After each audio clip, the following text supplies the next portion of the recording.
Hi folks, thanks for joining me again today. We're working on the Pottag Preparatory Melodies to solo work, and this is number 10 today.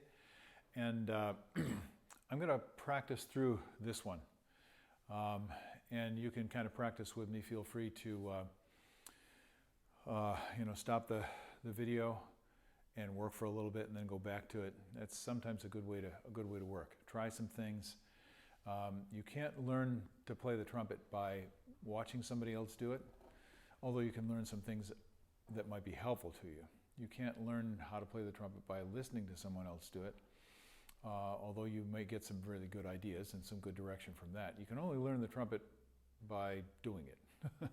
So that's what I'm going to continue to encourage you to do. So number 10, Allegretto. This is another cheerful, light piece. So I don't know how far into the piece I'm going to play. I might play the whole thing. We'll see. But we'll kind of stop and start a little bit, and I'll give you some things that I hope will help to make it easier for you to do.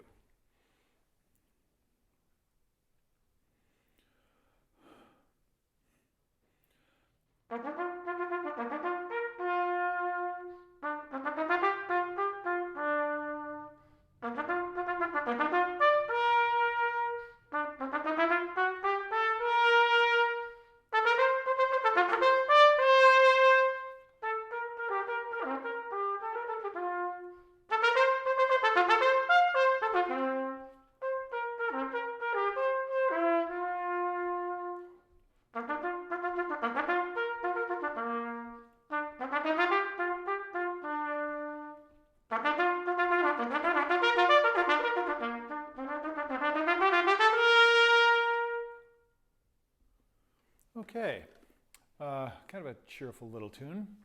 I find this kind of music quite annoying.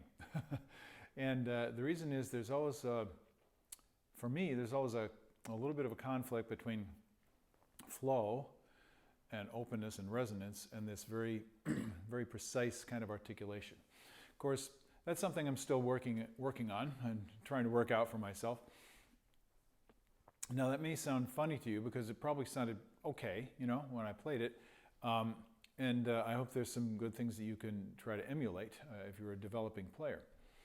But as I work on this, and like I said, I'm going to go back and practice it now, there are certain things that I can feel that are wrong. It might sound good, but if it doesn't feel easy, fun, graceful, simple, then I've got some work to do. Now, a lot of players encounter problems because they think when they can make it sound right, that's good enough. That's just the beginning. That's a great thing to do. Do everything you can to make the music sound more and more appropriate, more with a higher level of quality. Sound, the articulation, the phrasing, the vibrato, everything that you use, improve those things. Yeah, you can get it to sound great. That's something to be very thankful for. Then you can start working on the inside. So you kind of have the outside and the inside. The inside is what your body is actually doing. And I'm going to get into this much more deeply when I get into talking about how to develop and maintain your basic skills. So here we have kind of agility is one of the issues here. You're moving around quite rapidly while tonguing. And for a lot of players, this causes a problem. So the first thing I would do is I'm going to slow it down, I'm going to listen to it and see what I can hear. That's the first step.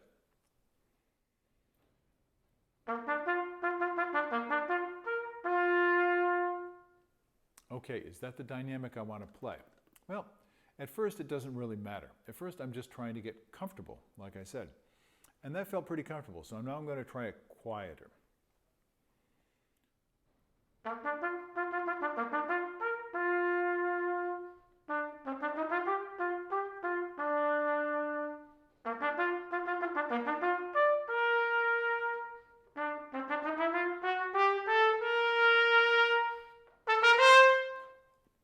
Okay, so I made quite a transition there. The question you want to ask yourself is, comfortable? easy? Is that the way I want to feel all the time when I'm playing? That's a good question to ask yourself. Is that where I want to live? Is that home base? And if you feel imbalances, awkwardness, discomfort, insecurity, and that kind of goes along with trumpet playing, by the way, but if you feel it to any degree, even very, very slightly, you know you've got a little bit of work to do. And that's great. You can always slow it down like I just did and try and see how you can get more comfortable. And you'll start to work out what makes it easier for you and what makes it more difficult. So I'm going to make a musical suggestion to you, because sometimes thinking differently about the music can free your physical self to go along, kind of relax and not try too hard. So I'm actually, this is in 3. Okay, so, but you notice what I'm doing. Da-da-dun, di-da-da-da-da-dun, din-da, bumpy. I'm actually thinking of it in 1. Now, what that helps me to do, what it helps my physical self to do, is I go, so I'm establishing the airflow.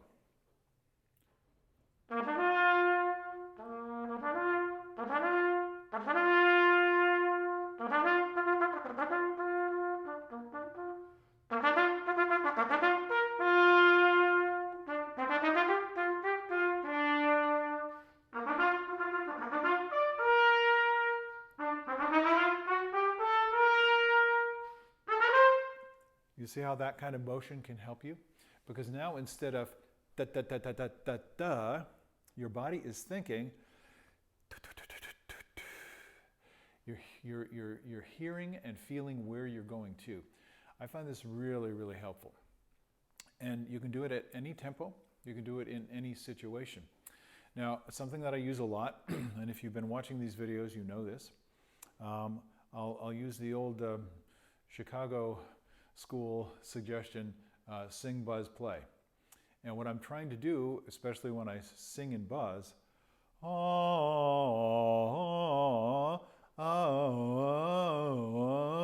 I'm trying to even out.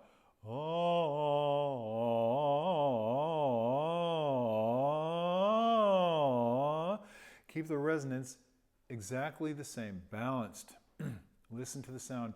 Listen to your voice. If you, I'm fortunate to be playing in a large room. I have a very nice studio, and it's great to be able to hear your sound farther away.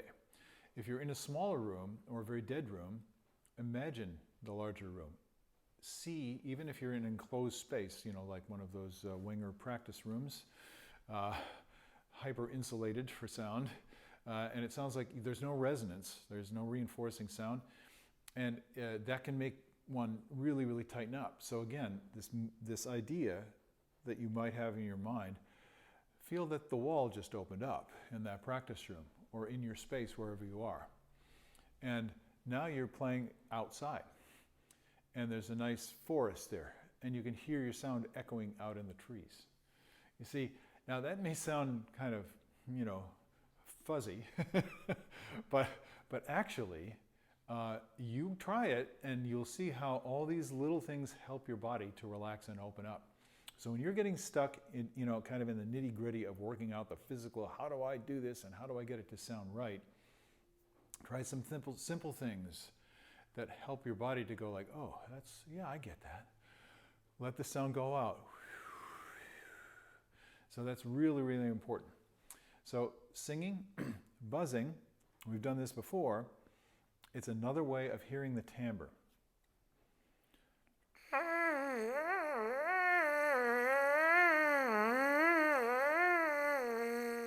Now I sound a little fuzzy on the bottom.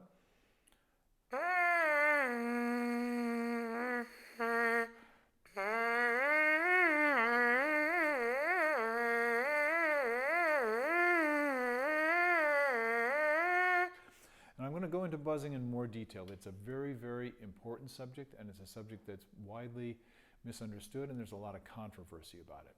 So that's going to take some time to take a look at. But the simple practical thing that you can be doing is when you're buzzing, just listen.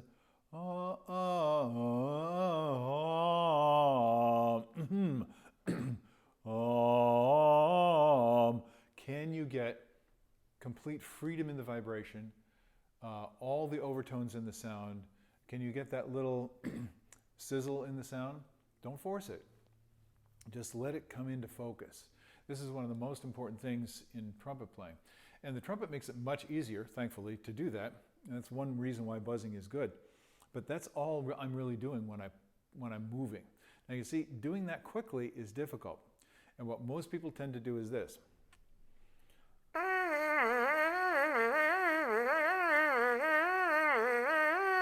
Now I've got continuous sound.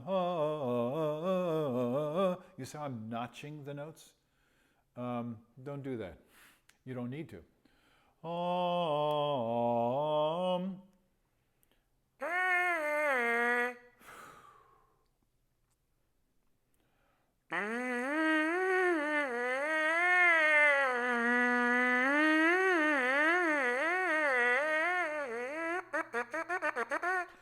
Then when you go to your articulation, and this is just a fundamental way to practice this style, make sure that you're in the sweet spot of all the notes, and it's a smooth line that connects all the notes. So don't let the fact that you're going with the tongue, hopefully lighter and more graceful than that, don't let that get in the way of slowing this down and seeing how you can just kind of relax, kind of sit back a little bit. Don't get so, forceful with it, and yet maintain that spinning air and that ringing sound throughout. This is a characteristic that you're going to notice about advanced players, is that they always sound like the sound is balanced. They never sound like they're losing control, and you never hear that in the sound. It always sounds balanced, and that's basically what you're trying to do. It's a little bit like gymnastics. We'll talk about that later on. But it's a form of kind of small muscle, micro, miniature gymnastics. And that's the way it is with most instruments, especially the smaller instruments. Okay, so I think that gives you something to deal with today, and you're going to find this same technique. Apply that all the way through.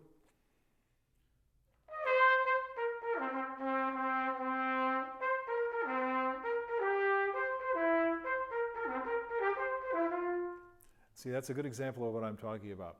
Most people are going to have a problem making a quick slur, going back into articulation, slurring articulation, and changing larger intervals like that.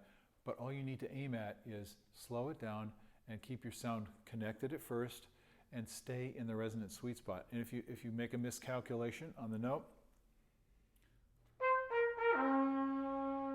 now, of course I'm exaggerating there, but you see that's way off. And it's not just that I didn't use my third valve slide.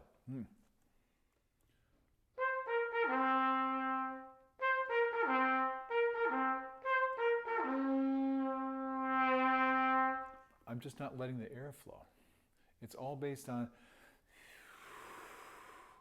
connected flow, consistent flow. You'll figure this stuff out if you haven't already. If you have figured it out, then practice it until your body goes like, oh yeah, that's it. That's the place I want to live. Okay, that's enough for today.